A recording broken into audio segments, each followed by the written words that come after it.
ಕರುನಾಡಿನ ಮರೆತು ಹೋದ mass bodyguard. ಭಾಷೆಗಾಗಿ ಪ್ರಾಣ ಬಿಟ್ಟ ಏಕೈಕ ರಿಯಲ್ ಹೀರೋ ಪೈಲ್ವಾನ್ ರಂಜಾನ್ ಸಾಬ್. ನಮಸ್ಕಾರ ಸ್ನೇಹಿತರೆ, ನಾವೆಲ್ಲ ಇವತ್ತು ರಸ್ತೆಯಲ್ಲಿ ಕಾಲರೆಗರಿಸಿಕೊಂಡು ನಾನು ಕನ್ನಡಿಗ ಅಂತ ಹೆಮ್ಮೆಯಿಂದ ಓಡಾಡ್ತಿದ್ದೀವಿ ಅಂತಂದ್ರೆ ನಾವು ಹುಟ್ಟೋಕು ಮುಂಚೆ ಯಾರೋ ತಮ್ಮ ನೆತ್ತರನ್ನ ಈ ಮಣ್ಣಿಗೆ ಸುರಿಸಿದ್ದಾರೆ ಅಂತ ಅರ್ಥ. Super man, bat man, spider man ಇವೆಲ್ಲ ಕೇವಲ ಕಾಲ್ಪನಿಕ ಕಥೆಗಳು. ಆದರೆ ನಮ್ಮದೇ ಕರುನಾಡಿನಲ್ಲಿ ಒಬ್ಬ ರಿಯಲ್ ಲೈಫ್ ಸೂಪರ್ ಹೀರೋ ಇದ್ದ. ಆತನ ಬಳಿ ಯಾವ ಮ್ಯಾಜಿಕ್ ಪವರ್ ಇರಲಿಲ್ಲ. ಇದ್ದದ್ದು ಒಂದೇ ಪವರ್, ಅದು ಕನ್ನಡದ ಪವರ್. ಯಾರವರು? ಕೇವಲ 4ನೇ ಕ್ಲಾಸಿಗೆ ಶಾಲೆ ಬಿಟ್ಟ ಆ ಯುವಕ ಇಡೀ ಬ್ರಿಟಿಷ್ ಸರ್ಕಾರವೇ ಬೆಚ್ಚಿ ಬೀಳುವಂತೆ 1400 ಯುವಕರ ಸೈನ್ಯ ಕಟ್ಟಿದ್ದು ಹೇಗೆ? ತನ್ನ ಭಾಷೆಗಾಗಿ, ತನ್ನ ನೆಲಕ್ಕಾಗಿ ಕತ್ತಲ ರಾತ್ರಿಯಲ್ಲಿ ಆಸಿಡ್ ದಾಳಿಗೆ ಎದೆಕೊಟ್ಟು ತನ್ನ ದೇಹವನ್ನೇ ಕರಗಿಸಿಕೊಂಡ ಆ ಬೆಂಕಿಯ ಉಂಡೆ ಯಾರು? ಇವತ್ತು ಬಳ್ಳಾರಿ ನಮ್ಮ ಕರ್ನಾಟಕದಲ್ಲಿ ಇದೆ ಅಂದ್ರೆ ಅದಕ್ಕೆ ಆ ಒಬ್ಬ ಯುವಕನ ಬಲಿದಾನವೇ ಕಾರಣ ಅನ್ನೋದು ನಿಮಗೆ ಗೊತ್ತಾ? ಇತಿಹಾಸದ ಪುಟಗಳಿಂದ ಉದ್ದೇಶಪೂರ್ವಕವಾಗಿ ಅಳಿಸಿ ಹಾಕಲಾದ ಕರ್ನಾಟಕದ ಏಕೀಕರಣದ ಏಕೈಕ ಹುತಾತ್ಮ, ಕರುನಾಡಿನ ಮಾಸ್ ಹೀರೋ ಪೈಲ್ವಾನ್ ಪಿಂಜಾರ್ ರಂಜಾನ್ ಸಾಬ್ ಅವರ ರೋಮಾಂಚನಕಾರಿ ಸ್ಟೋರಿ ಇದು. ಸ್ಕಿಪ್ ಮಾಡದೆ ನೋಡಿ. ಪ್ರತಿಯೊಬ್ಬ ಕನ್ನಡಿಗನ ರಕ್ತವು ಕುದಿಯುವ ಕಥೆ ಇದು. ಸ್ವಾತಂತ್ರ್ಯ ಬರೋಕ್ಕೂ ಮುಂಚಿನ ಟೈಮ್ ಅದು. ಕನ್ನಡಿಗರು ತಮ್ಮದೇ ನೆಲದಲ್ಲಿ ಅನಾಥರಾಗಿದ್ದರು. ಮದ್ರಾಸ್ ಪ್ರೆಸಿಡೆನ್ಸಿಯಲ್ಲಿದ್ದ ಬಳ್ಳಾರಿಯಲ್ಲಿ ತೆಲುಗು ಮತ್ತು ಇಂಗ್ಲಿಷ್ ಭಾಷೆಯದ್ದೇ ದರ್ಬಾರು. ಕನ್ನಡ ಮಾತಾಡಿದರೆ ಒಂಥರ ಕೀಳರಿಮೆ. ಇಂಥ ಟೈಮ್ನಲ್ಲಿ ಬಳ್ಳಾರಿಯ ಬ್ರೂಸ್ಪೇಟೆಯ ಪಿಂಜಾರ್ ಓಣಿಯಲ್ಲಿ ಹುಸೇನ್ ಸಾಬ್ ಅನ್ನೋರ ಮಗನಾಗಿ ಜನಿಸ್ತಾರೆ ನಮ್ಮ ಕಥಾನಾಯಕ ರಂಜಾನ್ ಸಾಬ್. ಇವರದ್ದು ಪಿಂಜಾರ ಸಮುದಾಯ. ಹತ್ತಿ ಹಿಂಜಿ, ಹಾಸಿಗೆ, ದಿಂಬು ಮಾಡಿ ಮಾರುವ ಶ್ರಮಿಕ ವರ್ಗ. ಇವರ ಸಂಸ್ಕೃತಿ ಎಂಥದ್ದು ಗೊತ್ತಾ? ಮನೆಯಲ್ಲಿ ಉರ್ದು, ಮಸೀದಿಯಲ್ಲಿ ನಮಾಜು, ಆದರೆ ಉಸಿರಿನಲ್ಲಿ ಕನ್ನಡ. ಇದು ನಮ್ಮ ಕರ್ನಾಟಕದ ಅಪ್ಪಟ ಕೋಮು ಸೌಹಾರ್ದತೆಯ ಬ್ಯೂಟಿ. ಅಪ್ಪ ಹುಸೇನ್ ಸಾಬ್ಗೆ ತನ್ನ ಮಗನೊಬ್ಬ ಗ್ರೇಟ್ ಪೈಲ್ವಾನ್ ಆಗಬೇಕು ಅನ್ನೋ ದೊಡ್ಡ ಕನಸಿತ್ತು. ಅಪ್ಪನ ಆಸೆಯಂತೆ ರಂಜಾನ್ ಸಾಬ್ ದಿನ ಅಖಾಡಕ್ಕೆ ಇಳಿದು ಬೆವರು ಸುರಿಸಿ ಬಂಡೆಯಂತ ಮೈಕಟ್ಟು ಬೆಳೆಸಿದರು. ನೋಡೋಕೆ ಸಿಂಹದ ತರಹ ಇದ್ದ ರಂಜಾನ್ ಬಳ್ಳಾರಿಯ ಡೇಂಜರಸ್ ಪೈಲ್ವಾನ್ ಆಗಿ ಬೆಳೆದರು. ರಂಜಾನ್ ಸಾಬ್ ಓದಿದ್ದು ಕೇವಲ 4ನೇ ಕ್ಲಾಸ್ವರೆಗೆ. ಉರ್ದು ಮೀಡಿಯಂ ಶಾಲೆಯಲ್ಲಿ ಓದಕ್ಕಾಗದೆ ಸ್ಕೂಲ್ ಬಿಟ್ಟರು. ಆದರೆ ಆತನಿಗೆ ಯೂನಿವರ್ಸಿಟಿ ಆಗಿದ್ದು ನಮ್ಮ ಬೀದಿ ನಾಟಕಗಳು, ಗಮಕಿಗಳು, ಕೀರ್ತನಾಕಾರರು ಮತ್ತು ಕನ್ನಡದ ವಿದ್ವಾಂಸರು. 1925ರ ಸಮಯ. ಆಗ ರಂಜಾನ್ಗೆ ಬರೀ 12 ವರ್ಷ. ಬಳ್ಳಾರಿಯಲ್ಲಿ ನಡೆದ ನಾಡಹಬ್ಬವನ್ನು ನೋಡ್ತಾರೆ ಆ ಹುಡುಗ. ಕನ್ನಡದ ಬಾವುಟ, ಆ ನಾಡು ನುಡಿಯ ಪ್ರೇಮ, ಆ ಚಿಕ್ಕ ವಯಸ್ಸಿನಲ್ಲೇ ರಂಜಾನ್ ತಲೆಯಲ್ಲಿ ಕನ್ನಡ ಅನ್ನೋದು ಹುಚ್ಚಾಗಿ ರಕ್ತದಲ್ಲಿ ಬೆರೆತು ಹೋಯಿತು. ಗಡಿ ಭಾಗ ಬಳ್ಳಾರಿಯಲ್ಲಿ ಕನ್ನಡದ ಪರವಾಗಿ ಸಭೆ ಮಾಡಿದ್ರೆ ಸಾಕು, ಮದ್ರಾಸ್ ಪ್ರಾಂತ್ಯದ ಕೆಲ ತೆಲುಗು ಭಾಷಿಕ ಕಿಡಿಗೇಡಿಗಳು ಬಂದು ಗಲಾಟೆ ಮಾಡ್ತಿದ್ರು, ಕಲ್ಲು ಹೊಡಿತಿದ್ರು. ನಾಯಕರಿಗೆ ರಕ್ಷಣೆಯೇ ಇರಲಿಲ್ಲ. ಆಗ ಮಾಸ್ ಎಂಟ್ರಿ ಕೊಟ್ಟಿದ್ದೇ ನಮ್ಮ ಪೈಲ್ವಾನ್ ರಂಜಾನ್ ಸಾಬ್. ನನ್ನ ಕನ್ನಡದವರ ಮೇಲೆ ಕೈ ಮಾಡ್ತೀರಾ ಅಂತ ಅಖಾಡದ ಪೈಲ್ವಾನ್ ಗಲ್ಲಿಗೆ ಇಳಿದು ಬಿಟ್ಟರು. ತನ್ನ ದೇಹದ ಬಲವನ್ನು ವೈಯಕ್ತಿಕ ಶೋಕಿಗೆ ಬಳಸದೆ ಕನ್ನಡ ಚಳುವಳಿಯ ರಕ್ಷಣಾ ಕವಚವಾಗಿ ಬದಲಾಯಿಸಿದ. ರಂಜಾನ್ ಸಾಬ್ ಸಭೆಯ ಮುಂದೆ ನಿಂತಿದ್ದಾರೆ ಅಂದ್ರೆ ಸಾಕು, ಎದುರಾಳಿಗಳ ಪ್ಯಾಂಟ್ ಒದೆಯಾಗುತ್ತಿತ್ತು. ಬೌದ್ಧಿಕವಾಗಿ ನಡೆಯುತ್ತಿದ್ದ ಹೋರಾಟಕ್ಕೆ ತನ್ನ ಮಸಲ್ ಪವರ್ ಮೂಲಕ ರಕ್ಷಣೆ ಕೊಟ್ಟ ಕನ್ನಡದ ಅಪ್ಪಟ ಬಾಡಿಗಾರ್ಡ್. ರಂಜಾನ್ ಕೇವಲ ಮಸಲ್ ಪವರ್ ಇರೋ ಪೈಲ್ವಾನ್ ಅಲ್ಲ, ಬ್ರಿಲಿಯಂಟ್ ಆರ್ಗನೈಸರ್. 1936ರಲ್ಲಿ ತೆಲುಗು ಗುಂಪುಗಳು ಬಳ್ಳಾರಿಯಲ್ಲಿ ಒಂದು ಬೃಹತ್ ಸಮಾವೇಶ ಮಾಡಿದಾಗ ಇದಕ್ಕೆ ಕೌಂಟರ್ ಕೊಡಬೇಕು ಅಂತ ರಂಜಾನ್ ನಿರ್ಧರಿಸಿದರು.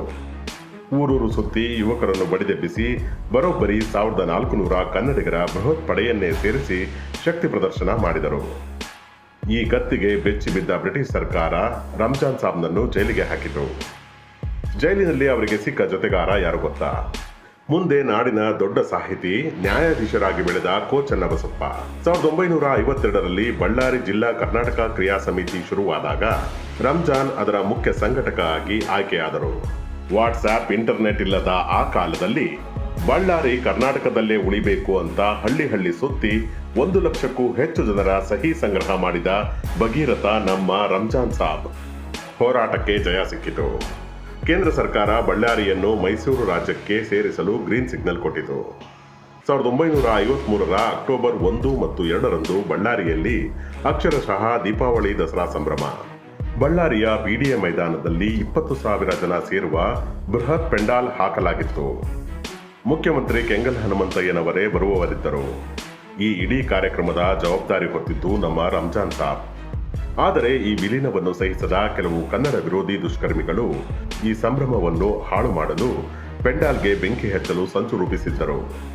ಸೆಪ್ಟೆಂಬರ್ 30ರ ರಾತ್ರಿ ಇಡೀ ಊರು ಮಲಗಿದೆ. ಆದರೆ ರಂಜಾನ್ ಸಾಬ್ಗೆ ನಿದ್ದೆ ಇಲ್ಲ. ತನ್ನ ಕನಸಿನ ಕನ್ನಡದ ವೇದಿಕೆಗೆ ಬೆಂಕಿ ಬೀಳಬಾರದು ಅಂತ ತನ್ನ 12 ಜನ ಪೈಲ್ವಾನ್ ಗೆಳೆಯರ ಜೊತೆ ಆ ರಾತ್ರಿ ಆ ಪೆಂಡಾಲ್ ಕಾಯಲು ನಿಂತರು. ಅಕ್ಟೋಬರ್ 1ರ ಮುಂಜಾನೆ. ಕತ್ತಲು ಇನ್ನೂ ಸರಿದಿಲ್ಲ. ಪೆಂಡಾಲ್ ನಾಶ ಮಾಡಲು ಕದ್ದು ಮುಚ್ಚಿ ಬಂದ ಹೇಡಿಗಳ ಗುಂಪನ್ನು ರಂಜಾನ್ ಸಾಬ್ ಅಡ್ಡಗಟ್ಟಿದರು. ಆ ಪೈಲ್ವಾನ್ನನ್ನು ಮುಖಾಮುಖಿ ಎದುರಿಸುವ ತಾಕತ್ತು ಆ ನಾಮರ್ದರಿಗೆ ಇರಲಿಲ್ಲ. ಆಗ ಅವರು ಮಾಡಿದ್ದೇನು ಗೊತ್ತಾ? ಪ್ಲಾನ್ ಮಾಡಿ ತಂದಿದ್ದ ಮಾರಣಾಂತಿಕ ಆಸಿಡ್ ಅನ್ನು ರಂಜಾನ್ ಸಾಬ್ನ ಮುಖ ಮತ್ತು ದೇಹದ ಮೇಲೆ ಎರಚಿಯೇ ಬಿಟ್ಟರು. ಆಸಿಡ್ನ ಉರಿಗೆ ಆ ಬಲಶಾಲಿ ದೇಹ ಸುಟ್ಟು ಕರಕಲಾಯಿತು. ಪ್ರಾಣ ಹಿಂಡುವ ನೋವಿನಲ್ಲೂ ಆತ ಆ ದುಷ್ಕರ್ಮಿಗಳನ್ನು ಓಡಿಸಿದರು. ಆಸ್ಪತ್ರೆಗೆ ಸೇರಿಸಿದರೂ ವೈದ್ಯಕೀಯ ಸೌಲಭ್ಯಗಳ ಕೊರತೆಯಿಂದಾಗಿ ಇಡೀ ಕರ್ನಾಟಕ ವಿಜಯೋತ್ಸವ ಆಚರಿಸುತ್ತಿದ್ದ ಅಕ್ಟೋಬರ್ 2ರಂದು ತನ್ನ 40ನೇ ವಯಸ್ಸಿನಲ್ಲಿ ಆ ವೀರ ಯೋಧನ ಪ್ರಾಣ ಕನ್ನಡಕ್ಕಾಗಿ ಹಾರಿಬಿಟ್ಟಿತು. ಅವರ ಸಾವು ಸಮಸ್ತ ಕನ್ನಡಿಗರ ಪಾಲಿಗೆ ಅಕ್ಷರಶಃ ಕರಾಳ ದಿನವಾಗಿತ್ತು ಅಂತ ಲೇಖಕ DS ಚೌಗುಳೆ ಕಂಬನಿ ಮಿಡಿಯುತ್ತಾರೆ. ಕರುನಾಡಿನ ನಕ್ಷೆಗೀಚಿದ್ದು ಪೆನ್ನಿನ ಶಾಯಿಯಿಂದಲ್ಲ, ರಂಜಾನ್ ಸಾಬ್ನ ಸುಡುವ ರಕ್ತದಿಂದ. ಒಬ್ಬ 40 ವರ್ಷದ ಯುವಕ ತನಗೆ ಸಂಬಂಧವೇ ಇಲ್ಲದಿದ್ದರೂ ಕೇವಲ ತನ್ನ ಮಣ್ಣಿನ ಭಾಷೆಗಾಗಿ ಪ್ರಾಣ ಕೊಟ್ಟ. ಆದರೆ ನಾವು, ನಮ್ಮ ಇತಿಹಾಸ, ನಮ್ಮ ಸರ್ಕಾರಗಳು ಅವರಿಗೆ ಕೊಟ್ಟಿದ್ದೇನು? ಬರೀ ಶೂನ್ಯ. ರಂಜಾನ್ ಸಾಬ್ ಜೊತೆ ಜೈಲಿನಲ್ಲಿದ್ದ ಕೋ ಚನ್ನಬಸಪ್ಪನವರು ಯಾವ BDA ಮೈದಾನದಲ್ಲಿ ರಂಜಾನ್ನ ಹತ್ಯೆ ಆಯಿತೋ ಅಲ್ಲಿ ಅವರದೊಂದು ಪ್ರತಿಮೆ ಕಟ್ಟಿ, ನಾನೇ ನನ್ನ ಸ್ವಂತ ದುಡ್ಡಿಂದ 1 ಲಕ್ಷ ರೂಪಾಯಿ ಕೊಡ್ತೀನಿ ಅಂತ ಸರ್ಕಾರಕ್ಕೆ ಗೋಗರೆದರು. ದಶಕಗಳು ಕಳೆದರೂ ಯಾವ ಸರ್ಕಾರಕ್ಕೂ ಆ ಪುತ್ಥಳಿ ನಿಲ್ಲಿಸುವ ಯೋಗ್ಯತೆ ಮತ್ತು ಮನಸ್ಸು ಬರಲಿಲ್ಲ. ಇವತ್ತು ಸಿದ್ದರಾಮ ಕಲ್ಮಠ ಅವರಂಥ ಲೇಖಕರು ಪೈಲ್ವಾನ್ ಪಿಂಜಾರ್ ರಂಜಾನ್ ಸಾಬ್ ಅಂತ ಪುಸ್ತಕ ಬರೆದು ಈ ಹಿಸ್ಟರಿಯನ್ನು ಅಗೆದು ತೆಗೆದಿದ್ದಾರೆ. ಪ್ರತಿ ವರ್ಷ ನವೆಂಬರ್ 1 ಬಳ್ಳಾರಿಯ ಸ್ಮಶಾನದಲ್ಲಿರುವ ಆತನ ಸಮಾಧಿ ಮುಂದೆ ಕೆಲವು ಯುವಕರು ಹೋಗಿ ಕನ್ನಡದ ಬಾವುಟ ಹಾರಿಸ್ತಾರೆ. ಯುವಜನರೇ, ಭಾಷೆ, ಧರ್ಮ, ಜಾತಿ ಅಂತ ಹೊಡೆದಾಡುವ ಇಂದಿನ ಸಮಾಜಕ್ಕೆ ರಂಜಾನ್ ಸಾಬ್ ಅತಿದೊಡ್ಡ ಪಾಠ. ಮಸೀದಿಯಲ್ಲಿ ನಮಾಜ್ ಮಾಡುತ್ತಿದ್ದ ಒಬ್ಬ ಮುಸ್ಲಿಂ ಯುವಕ, ಹಾಸಿಗೆ ಹೊಲೆಯುವ ಶ್ರಮಿಕ ತನ್ನ ಪ್ರಾಣವನ್ನೇ ಪಣಕ್ಕಿಟ್ಟು ನಮ್ಮ ಕನ್ನಡವನ್ನು ಉಳಿಸಿದರು.